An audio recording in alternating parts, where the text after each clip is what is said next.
If you were born between 1965 and 1980, you belong to a generation that nobody talks about.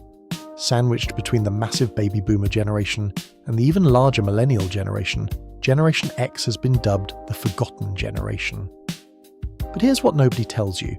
Being forgotten shaped you in profound psychological ways that make you one of the most resilient, independent, and quietly competent generations in modern history. You're the latchkey kid generation, the divorce generation, the MTV generation. You grew up during the Cold War, genuinely afraid of nuclear annihilation. You were the last generation to have an analog childhood and the first to navigate a digital world as adults. You raised yourselves while your parents worked, and somehow you turned out remarkably self-sufficient. You watched the Space Shuttle Challenger explode live on TV. You survived the AIDS crisis. You witnessed the fall of the Berlin Wall. You're small, only 65 million of you compared to 76 million boomers and 72 million millennials. But your impact is massive, even if nobody notices. Today, we're diving deep into the psychology of Generation X. What made you who you are? Why are you so different from the generations before and after you? And why being forgotten might actually be your greatest strength? This is your story, the one nobody tells. You were latchkey kids, and if you don't know what that means, you didn't live it. A latchkey kid meant you wore a house key on a string around your neck or kept it hidden under a rock by the front door. You came home from school to an empty house because both your parents worked. This wasn't occasionally. This was every single day, starting when you were 7, 8, 9 years old. You let yourself in, made your own snack, maybe a bowl of cereal or some crackers, did your homework alone at the kitchen table, and entertained yourself until your parents came home hours later. There was no after-school program, no supervised activities, no parents waiting at the bus stop. You were completely on your own. The numbers tell the story. By 1984, 7 million children under 13 were regularly home alone after school. That's millions of kids managing themselves for hours every day. And here's what's psychologically fascinating. This wasn't considered neglect or bad parenting. It was just economic reality. Both parents had to work to maintain a middle-class lifestyle. So what did this create psychologically? First, unprecedented independence. You learned to solve problems yourself because there was no one to call. The internet didn't exist. Cell phones didn't exist. If you had a question about your homework, you figured it out.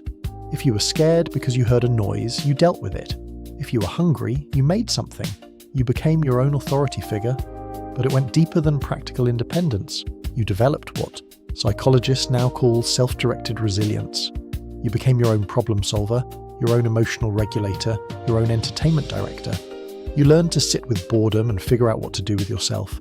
This is a skill that's almost extinct today. You also developed hyper-independence bordering on self-reliance to a fault. Many Gen Xers struggle to ask for help because you learned early that help wasn't coming. You learned that you're ultimately responsible for yourself and that asking for help is often pointless or makes you vulnerable. Research shows that latchkey kids developed higher levels of self-sufficiency, but also reported more loneliness and anxiety. There was a cost. Many of you felt emotionally neglected, like you weren't important enough for your parents to be there. This created a generation that can handle anything practically, but sometimes struggles emotionally. The latchkey experience taught you something crucial. You can handle things alone. You don't need permission. You don't need constant guidance. You don't need someone to validate your feelings.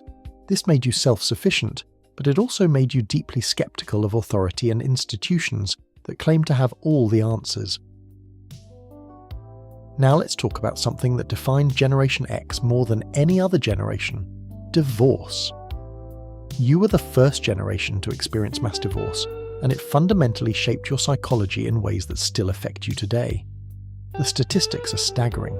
In 1960, the divorce rate was about 2.2 per 1,000 people. By 1980, it had more than doubled to 5.2 per 1,000. Throughout the 1970s and 80s, your formative years, divorce rates peaked at historic highs. Nearly half of all marriages that happened in the 1970s ended in divorce. If your parents didn't divorce, you definitely had multiple friends whose parents did. Divorce went from rare and shameful to common and accepted during your childhood. You watched intact families fall apart around you constantly. And here's what that did psychologically. It shattered the illusion of permanence. You learned early that nothing is guaranteed. Promises can be broken. Forever doesn't mean forever. Till death do us part often meant until we're unhappy. The adults in your life who were supposed to be stable and reliable weren't. Many of you shuffled between houses every week. Dad's apartment on weekends, Mum's house during the week, 2 Christmases, 2 birthdays, 2 sets of rules that often contradicted each other. You became experts at code switching, adapting your behaviour to whichever parent you were with. Then came the step-families, stepmothers, stepfathers, step-siblings, half-siblings. Your family tree became complicated. You might have 4 or 5 different family units to navigate by the time you were a teenager. Blended families before anyone called them that or offered guidance on how to make them work.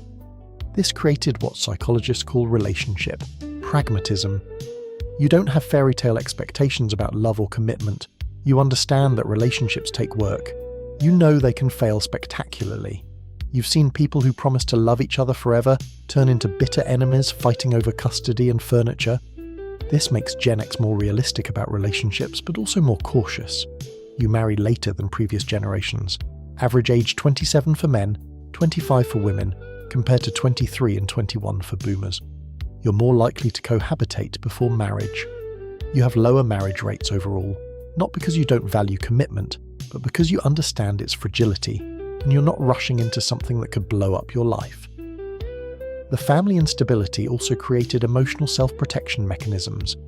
You learned not to depend too heavily on any one person.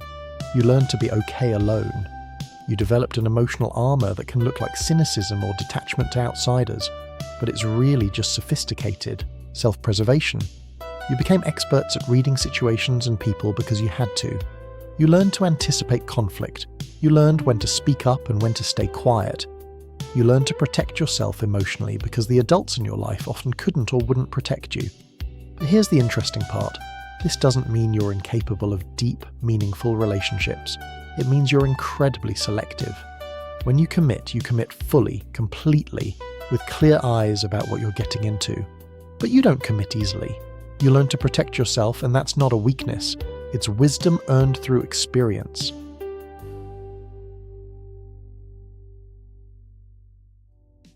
Here's what makes Generation X psychologically unique, and gives you a perspective no other generation will ever have. You're the bridge generation.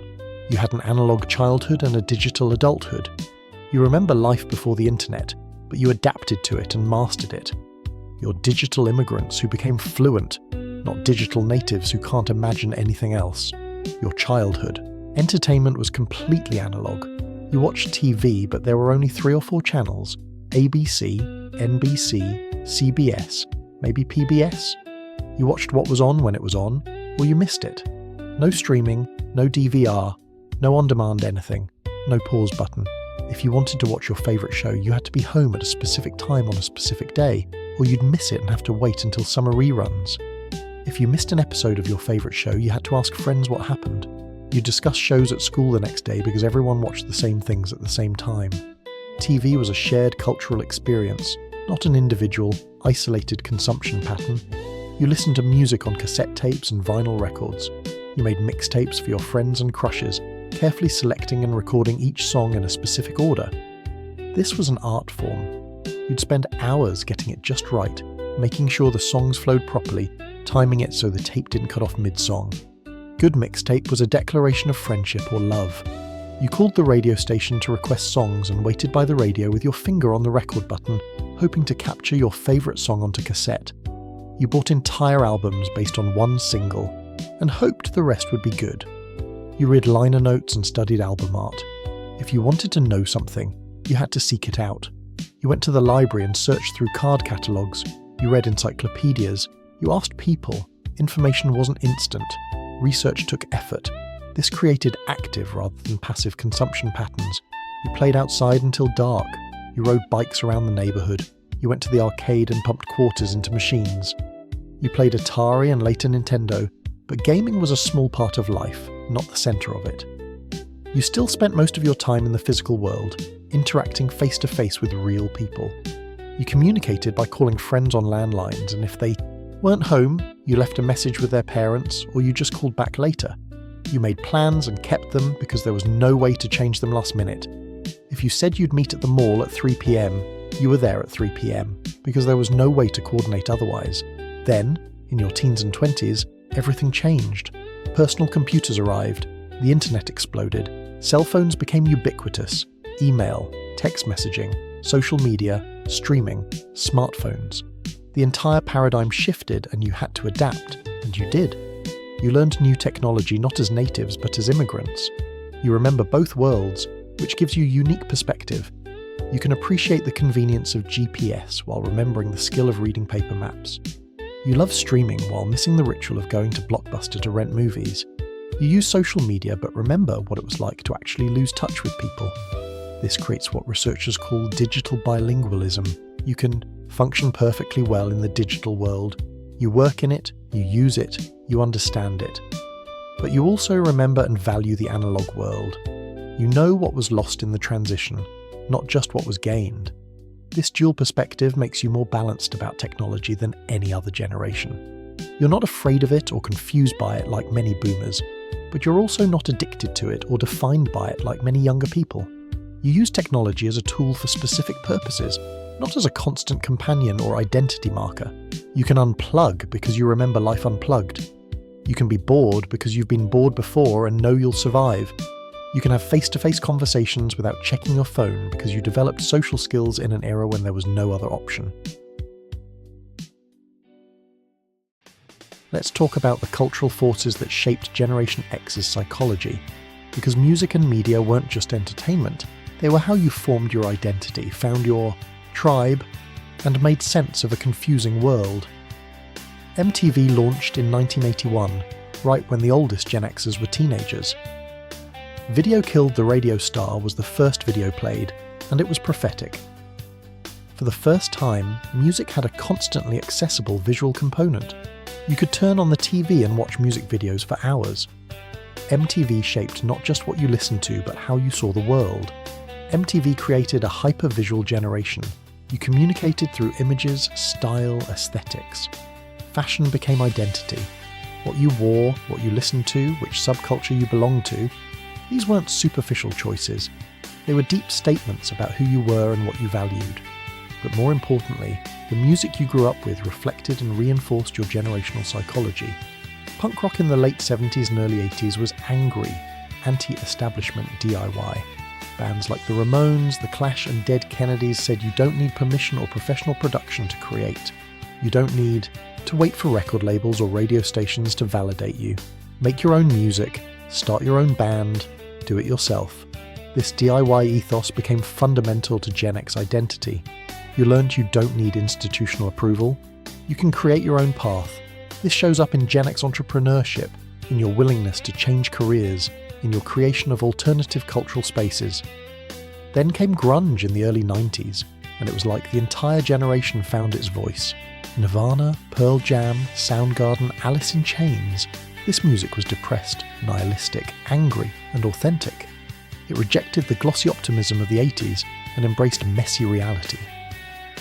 Kurt Cobain became the voice of Generation X not because he was optimistic or inspiring, but because he was brutally honest about depression, alienation, anxiety, and the meaninglessness many felt. He sang about feeling like you don't belong, about being damaged, about not fitting into society's expectations, and millions of Gen Xers felt seen for the first time. His suicide in 1994 was devastating. It felt like losing a spokesperson for an entire generation. But it also reinforced the Gen X understanding that even success doesn't guarantee happiness, that some pain can't be fixed, that the world is darker and more complicated than adults pretended. The psychological impact of this music was profound. Your generation learned that it's okay to not be okay. You didn't have to pretend everything was fine. You didn't have to put on a happy face. You could be angry, sad, confused, depressed, and that was valid. This was revolutionary compared to previous generations who were told to smile, stay positive, and suppress negative emotions. Your music was also fiercely independent. Alternative rock, indie music, underground hip-hop. These weren't mainstream initially. You had to seek them out. College radio, word of mouth, zines, record stores that specialised in underground music. You defined yourself by what you listened to, and mainstream was the enemy. You had subcultures: goth, punk, skater, raver, grunge, hip-hop head. These weren't just styles, they were complete identities with their own values, aesthetics and communities. Now let's talk about work, because Generation X's relationship with work is psychologically complex and fundamentally different from the generations before and after you. You entered the workforce during economic uncertainty. The recession of the early 90s hit right when many of you graduated college or started careers. Unlike boomers who enjoyed decades of economic expansion and stable corporate jobs with pensions, you faced layoffs, downsizing, restructuring, and the complete erosion of job security. You watched your parents, loyal boomers, work for the same company for 20, 30 years, sacrificing time with family, missing important moments, defining themselves by their jobs.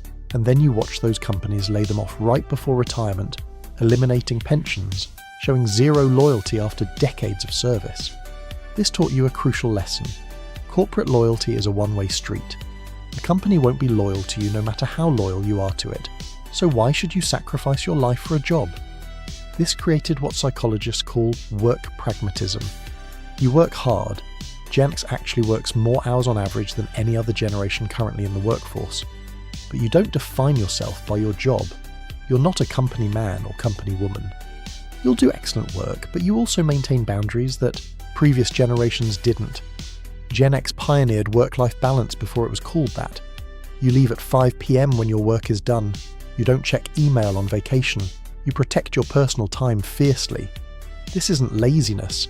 It's learned wisdom from watching previous generations sacrifice everything for jobs that didn't appreciate or protect them. You also change jobs more frequently than boomers. The average Gen Xer has had 12 different jobs by age 50. You're not afraid to leave a position that doesn't work for you. You understand that you're responsible for your own career development because companies won't do it for you.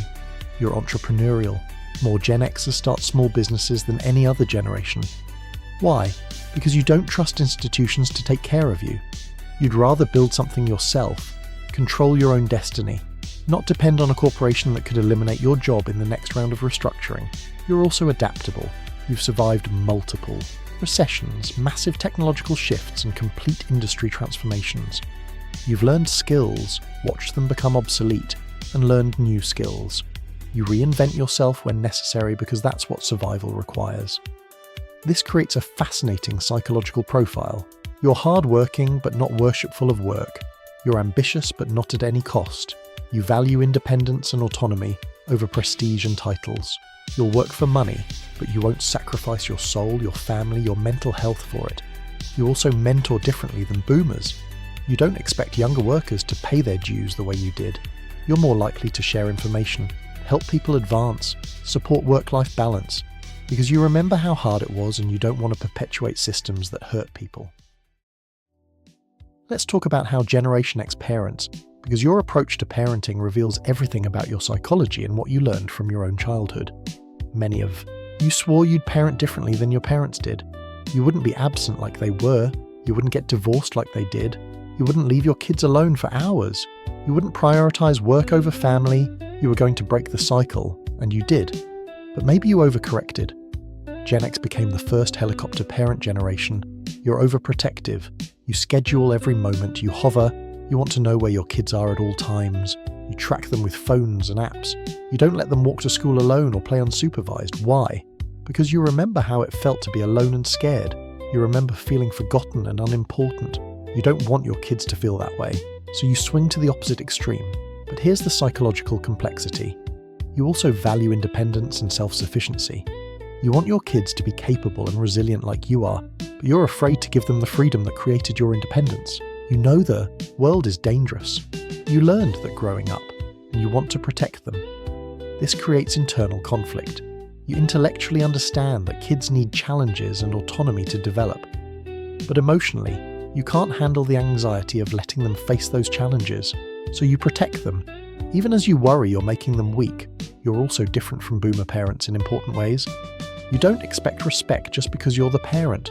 You're more egalitarian, you listen to your kids' opinions, you apologize when you're wrong, you try to be present in ways your parents weren't, you prioritize experiences over things, you take family vacations, you go to every game, every recital, every school event. You're there, you show up, because you remember the sting of looking into the audience and not seeing your parents. But you also struggle with balance. You work demanding jobs because economic reality hasn't gotten easier. You're sandwiched between aging parents who need care and kids who need attention. You're stressed, exhausted, financially squeezed. Yet you keep going because that's what you do. You handle it. Your kids, mostly Gen Z and younger millennials, are different from you. They're more anxious, more risk-averse, more dependent on external validation. Some of that is you overprotecting them. Some is technology and social media. Some is the world genuinely being more complex and competitive. You look at them sometimes and wonder if you did them a disservice by not letting them struggle more. But you also see them thriving in ways you didn't. They're more emotionally literate. They ask for help. They talk about their feelings. They have vocabulary for mental health that you never had. So what does it mean psychologically to be the forgotten generation? Because this isn't just a catchy label or media narrative. It's shaped how you see yourself, your place in the world, and your relationship to society. You're overshadowed by boomers on one side, 76 million of them dominating culture, politics, and media for decades. They're loud, they demand attention, they see themselves as special, transformative, world-changing. Every discussion is about them, their retirement, their healthcare, their politics, their preferences. And you're overshadowed by millennials on the other side. 72 million of them, also loud, also demanding attention.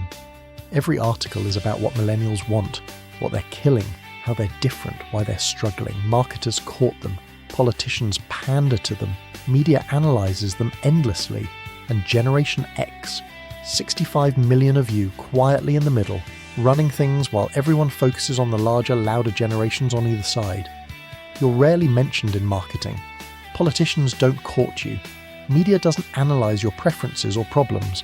You're the middle child of generations, overlooked, under-discussed, expected to just handle things quietly, while everyone focuses on your siblings. And here's the psychological twist. You're fine with that. Better than fine. You actually prefer it. Being forgotten means being left alone, and Gen X values being left alone more than anything. You don't want attention.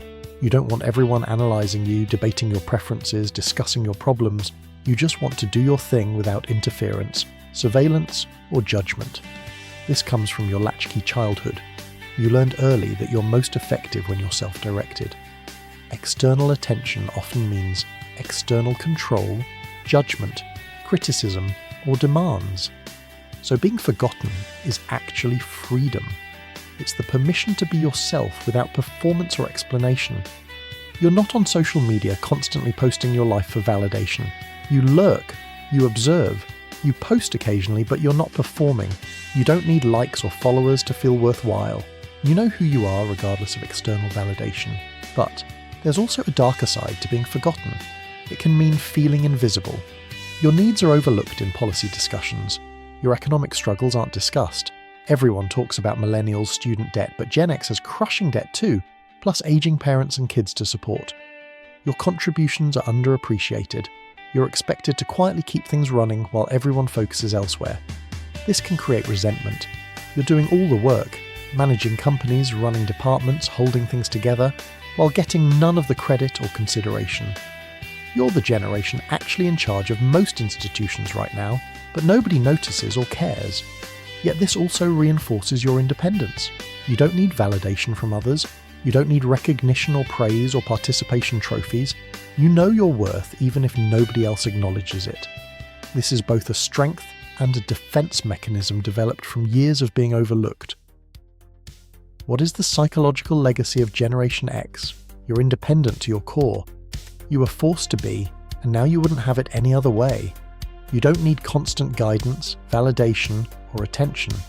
You figure things out yourself because that's what you've always done. You're resilient beyond measure. You survived family instability, economic uncertainty, existential threats, and constant change. You learned to adapt, improvise, overcome. You handle crisis calmly because you've lived through crisis before. Nothing shocks you anymore. You're skeptical of everything. You question authority, institutions, narratives, marketing. You don't believe anyone who claims to have all the answers. You've been lied to, manipulated, and disappointed enough times to maintain healthy skepticism about everything. You're balanced in a world of extremes. You remember analog and master digital. You work hard but maintain boundaries. You're serious but have dark humour. You live in productive tension between extremes rather than swinging wildly from one side to another. You're authentic above all else. You reject phoniness, pretension, performance. You value realness over polish. You'd rather be genuine and overlooked than fake and popular. You can smell BS a mile away and you won't participate in it. And you're quietly competent. While other generations make noise and demand attention, you get things done. While others perform for audiences, you solve actual problems. You're the generation keeping things running while everyone else is busy talking about themselves. Being forgotten isn't your weakness, it's your superpower. Because while everyone else is performing for an audience, you're living authentically.